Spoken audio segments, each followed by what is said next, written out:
So today I'm going to show you how to play a quick blues turnaround that will exist at the end of a 12-bar blues in the key of A.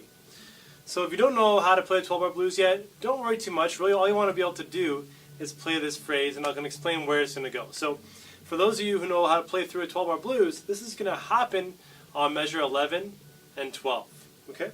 So we're going to use strictly the A minor pentatonic scale to start off with, some bends, and also one note that will be outside of the scale. And I'll explain that as we go.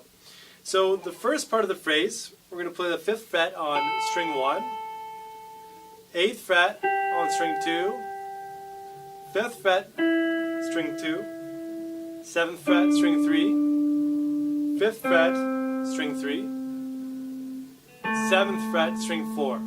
Okay? So this is coming straight down. Okay, from the pentatonic scale, from the A note on the first string all the way to the A note on the 4th string. Okay, now as I play this, I definitely add a pull-off in on the 3rd string when I go from 7 to 5. But you can also add in, if you want, a pull-off from the 8th fret on the 2nd string to the 5th fret.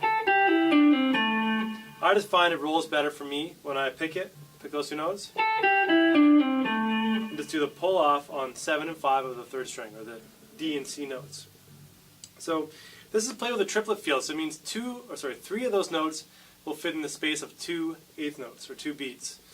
So in this case here, when we count 1 beat, 3 notes will fit in that. Like that, the next beat. Okay?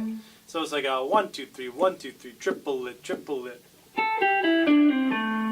Okay? Next phrase, 3 notes again. We're going to go from the 5th fret on the 3rd string, hammer on to the 7th fret on the 3rd string, to the 5th fret on the 2nd string. Okay?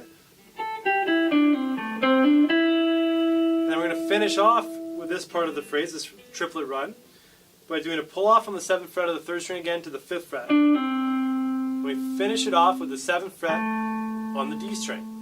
Okay, that's a root note. Slow it down again.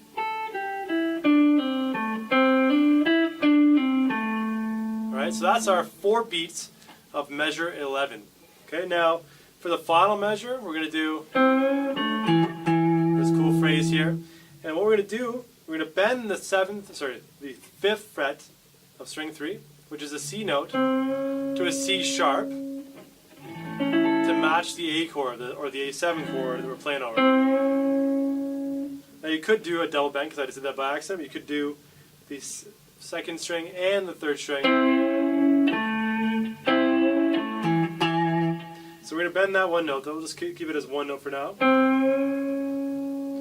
To the 7th fret on the 4th string, and we're going to roll up to the 7th fret on the 5th string. And by roll, I mean for the 4th string, we want to have a flattened fingertip, roll the knuckle up, or roll the finger up, so we play on our finger pad for the 5th string. Now with the bend, what I want you to make sure is that you pull it down towards the floor, and don't bring it back. So don't go like that. I want you to bend it, and stop the note if you can, and go right to that next note, the 7th fret on the D string. Now for me, when I reach out for that note, it sort of automatically mutes the 3rd string anyways.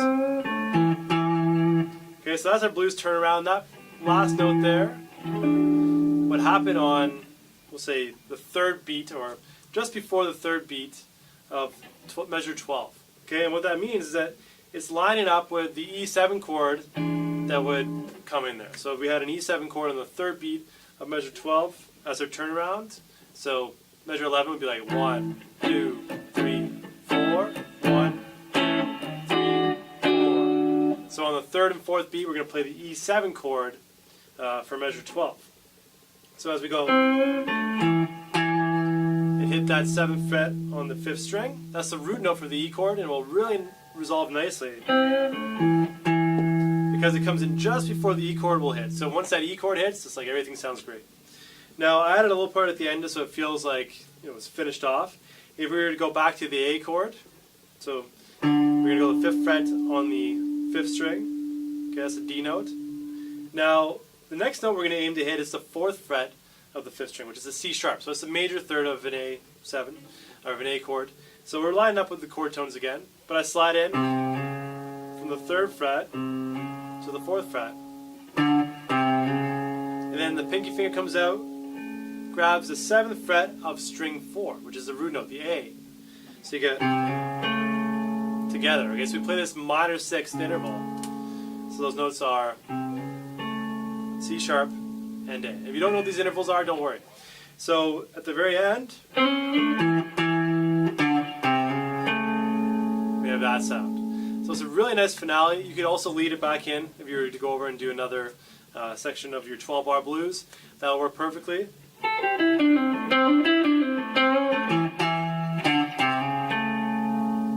Okay. Now you can leave that last little part out if you want, because really the main phrase here will work perfectly. And you'll hear a lot of these guys do it. B.B. King, all the famous blues players, that kind of phrase there, even Albert King. That's what we're looking for. So a triplet run phrase to the A minor pentatonic, and then we bend the C to a C sharp. Final 2 notes, 7th fret on string 4 and 5.